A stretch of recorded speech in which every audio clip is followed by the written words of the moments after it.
Assalamualaikum para siswa. Dinten niki kita sedaya sesarengan sinau basa Jawa lumantar tembang Pandhawa lan Punakawan.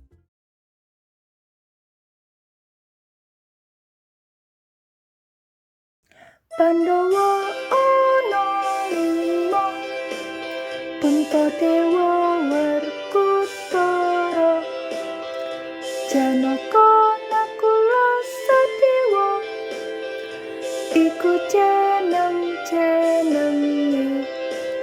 Punakawan ana papat, Semar iku bapake, Gareng Petruk lan Bagong iku anak-anake.